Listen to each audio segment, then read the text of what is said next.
Assalamualaikum warahmatullahi wabarakatuh. Salam sejahtera bagi kita semua.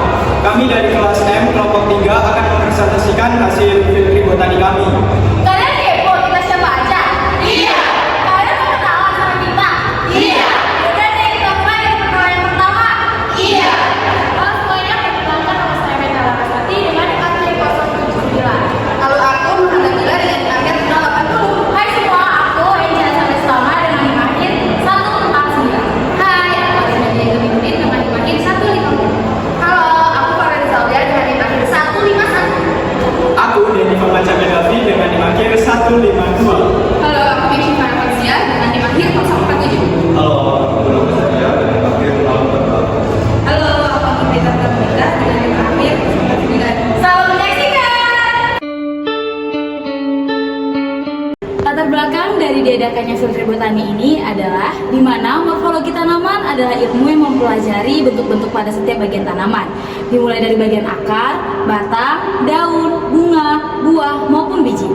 Nah, dan aktivitas identifikasi tanaman ini sangat penting untuk ketepatan dan membantu para petani memilih varietas yang tepat dan juga dalam mengelola hama dan penyakit tanaman. Nah, field trip botani ini berfokus pada morfologi tanaman yang sangat penting dalam pengetahuan identifikasi tanaman dalam pertanian. Dengan adanya kegiatan field trip ini dapat membantu mengetahui identifikasi tanaman lebih baik dan mampu memahami lebih lanjut terhadap morfologi tanaman. Tujuan dari diadakannya field trip botani ini adalah yang pertama, untuk membantu praktikan dalam memahami tumbuhan lebih mendalam melalui pengamatan secara langsung, termasuk ke dalam identifikasi morfologi, anatomi, dan klasifikasinya. Kemudian yang kedua adalah untuk menerapkan teori yang telah didapat pada saat praktikum ke dalam praktik lapangan.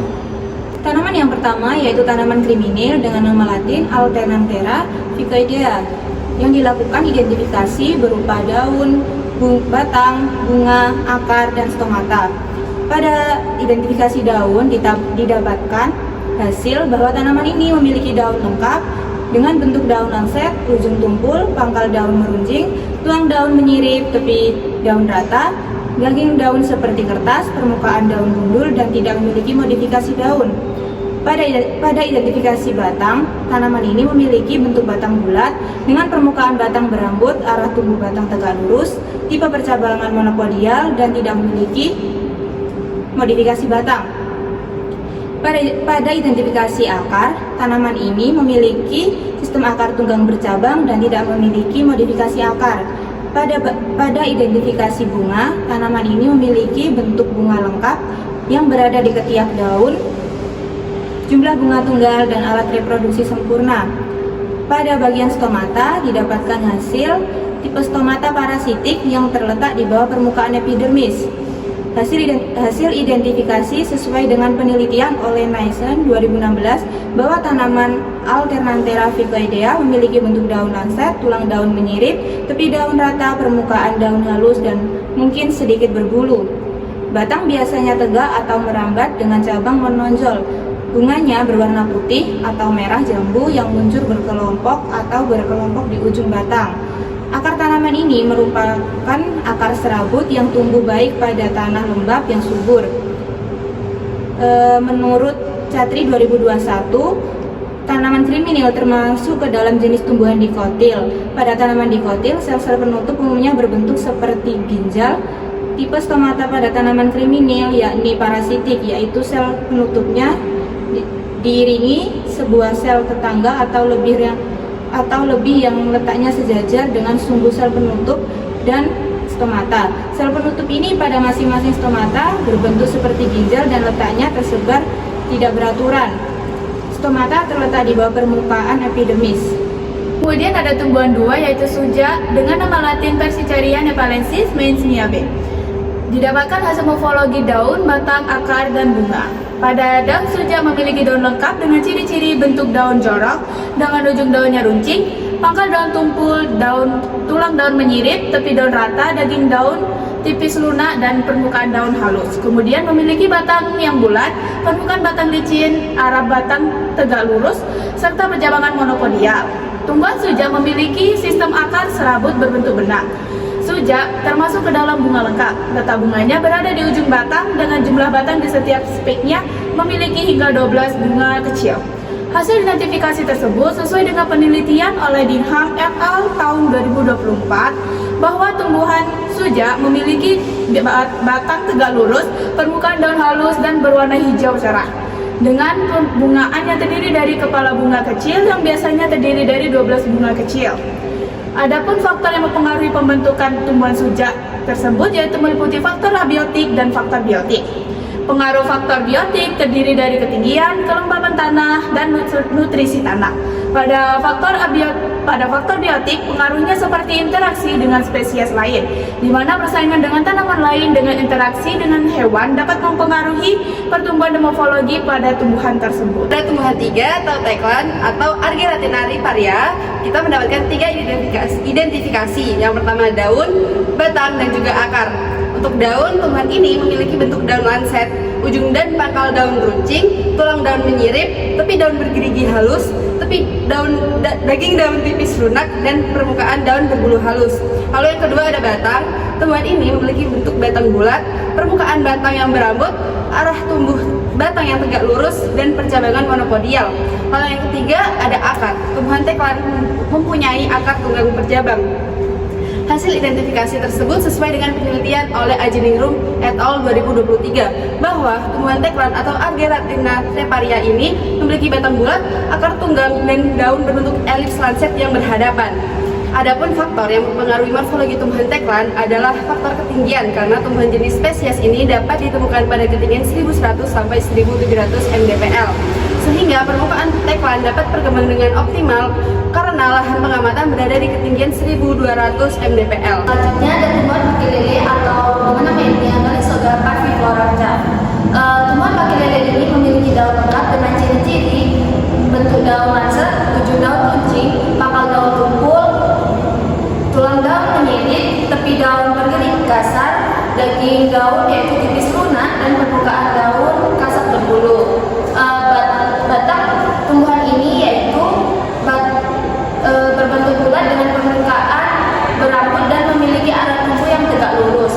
Batang tumbuhan ini tidak memiliki modifikasi batang dan percabangan batang tumbuhan ini yaitu monopodial. Akar tumbuhan baki lele ini sendiri yaitu akar serabut benang. Hasil identifikasi ini sesuai dengan penelitian Rahmawati dan Sulistiawati tahun 2021 bahwa Melissoga parviflorata memiliki batang tegak dengan tinggi mencapai 20 hingga 80 cm dengan bentuk bulat, permukaan kasar, dan berbulu. Jenis daun pada tumbuhan ini yaitu daun tunggal, duduk daun bersaling berhadapan, bentuk daun lancet, tepi daun bergerigi, dan permukaan daun kasar berbulu. Tumbuhan Melissoga parviflorata atau tumbuhan baki lele ini tumbuh dengan baik di daerah lembab, namun juga dapat beradaptasi di tempat yang kering. Kelembaban tanah yang tinggi mendukung pertumbuhan vegetatif yang lebih baik dan mempercepat proses reproduksi. Variasi genetik dalam populasi Melissoga parviflorata ini dapat menyebabkan perbedaan morfologi seperti ukuran daun, tinggi batang, dan jumlah bunga. Perbedaan ini memberikan peluang bagi spesies tersebut untuk beradaptasi dengan berbagai kondisi lingkungan menurut Lolita et al. Tahun 2022. Pohon pisang dengan nama latin Musa paradisiaca terdapat bunga, buah, daun, batang, dan akar. Bunga pisang termasuk tipetan dan atau tidak lengkap dengan 1 putik, 6 benang sari, 4 tenda bunga, dan terletak pada ujung batang dengan jumlah bunga tunggal. Buah pisang terbentuk dengan cara partenokaki dengan penggolongan buah sejati tunggal dan berdaging. Daun pisang memiliki daun lengkap dengan ciri bentuk daun jorong, tulang yang menyirip, ujung daun tumpul, pangkal daun membulat, tipe daun rata, daging daun seperti kertas, permukaan daun bersabut lilin. Batang pada pohon pisang berbentuk bulat, permukaan batang memperlihatkan bekas daun, arah tumbuh batang tegak lurus, percabangan batang monopodial seperti batang, umbi batang. Akar, sistem perakaran pada pohon pisang yaitu serabut dan rimpang, atau rimpang, dengan tinggi pohon 3,84 meter. Berdasarkan hasil identifikasi yang telah dilakukan sesuai dengan penelitian Kusmartono et al. 2021 bahwa bunga pisang terdiri dari kumpulan 2 baris bunga utama dan disusul 2 bunga jantan dengan tangkai bunga terus memanjang yang kemungkinan buah berkembang dari ovari interior dan exocarp disusun pada lapisan epidermis dan parenkim dengan daging menjadi exocarp. Pohon pisang yang dewasa berbentuk lonjong dan berkurang menyirip, sedangkan daun mudanya menggulung. Dan pisang memiliki pelepah daun yang membesar di pangkalnya dan mengumpul yang memberi struktur selang-seling tampak seperti batang. Dengan sistem perakaran serabut yang berpangkal dari umbi batang yang sebagian terletak di bawah tanah. Faktor morfologi pada pohon pisang meliputi batang, daun, tangkai daun, dan juga buah termasuk karena pisang berasal dari buah Parthenocarp yang terjadi akibat serbuk sari sulit dibentuk dan disterilisasi pada betina mendekati sempurna. Itu yang di 2018. Berdasarkan hasil pengamatan, didapatkan 4 jenis tumbuhan dengan masing-masing nama latin, yaitu yang pertama ada Arterantera physodia atau kriminal, yang kedua ada Persicaria nivalensis atau sujak, yang ketiga ada Argyratina repalia atau teklan, dan yang terakhir ada Galinsoga parviflora atau pakelele. Untuk pohon sendiri kami mendapatkan pohon pisang dengan nama latin Musa paradisiaca. Masing-masing tumbuhan memiliki tipe morfologi yang berbeda-beda, mulai dari tipe daun, tipe bunga, tipe buah, tipe batang, hingga sistem perakaran. Tipe morfologi yang berbeda-beda tersebut memiliki manfaat dan kegunaannya tersendiri. Tumbuhan yang ditemukan pun beragam, mulai dari tumbuhan yang tidak lengkap hingga tumbuhan yang lengkap. Kesuksesan dan keberhasilan dari hasil field trip ini merupakan hasil dari semangat dan kerja keras masing-masing individu yang terlibat. Semoga kontribusi dan kerjasama kita mendapat keberkahan Tuhan Yang Maha Esa.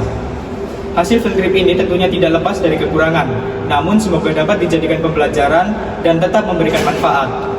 Kami mengucapkan terima kasih kepada Kak Delon Triwidodo selaku asisten praktikum mata kuliah botani yang telah memberikan bimbingan dan arahan kepada kami selama praktikum.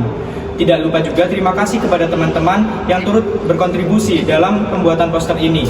Semoga hasil field trip ini dapat memberikan kontribusi positif untuk masa mendatang. Sekian dari kami.